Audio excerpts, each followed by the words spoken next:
All right, guys, sorry for that live video interruption. Quickly again, we are at the Cornfield and we are discussing what happens with the Iron Brigade at a very, I wouldn't call it obscure, but a not often visited site.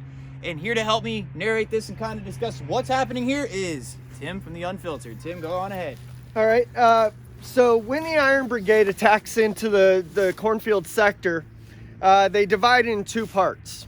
The 2nd and the 6th Wisconsin will move into Cornfield proper, which is on that side of Hagerstown Road at the top of the ridge there, as Darren points at it.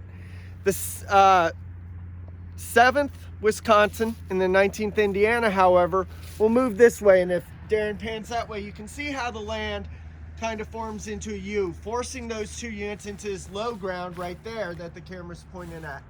Well, when they come up, because this road over here, Stark Avenue, is not here during the war. So when the 7th Wisconsin and 19th Indiana come up here, they're going to come up to this rock ledge that you see right here. The 19th Indiana off to the right towards Stark Avenue, and the 7th Wisconsin over here on the left. And what they're going to see silhouetted against the skyline on the other side of Stark Avenue along the Hagerstown Road is Stark's Louisiana Brigade. So the Iron Brigade men here in this area, they have it easy. The Stark's Louisianans are silhouetted up against the skyline there on Hagerstown Road. The Iron Brigade men are going to pop down behind this ledge.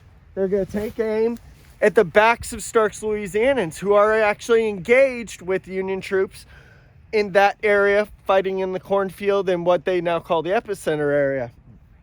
So the Iron Brigade men are going to be able to pour volley after volley after volley into them.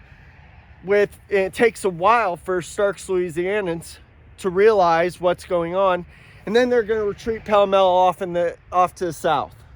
So this is a very important location for understanding how terrain, natural topography, natural features such as this rock ledge can become a fortification.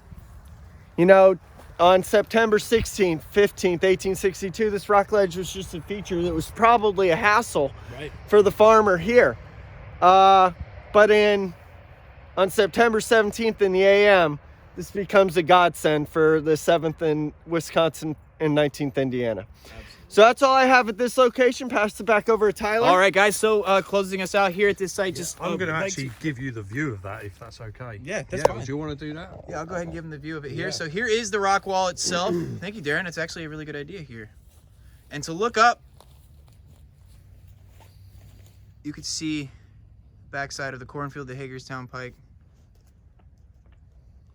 And if you were to look at it from a vantage point of an Indianan or somebody in the Iron Brigade, you can kind of see the cover you have here. Now I'm kneeling down a little ways behind it. But even just standing here, the feelings you get of just protection from this wall. I mean, I could pop my head up just a little bit and I would be fodder for those bullets and cannon raining over this direction. But here, this does serve as another reprieve for those Union troops here fighting on September 17th, 1862. Folks, thank you guys for tuning in to another video from the Unfiltered Historian. We will be back with some more content for you guys here shortly.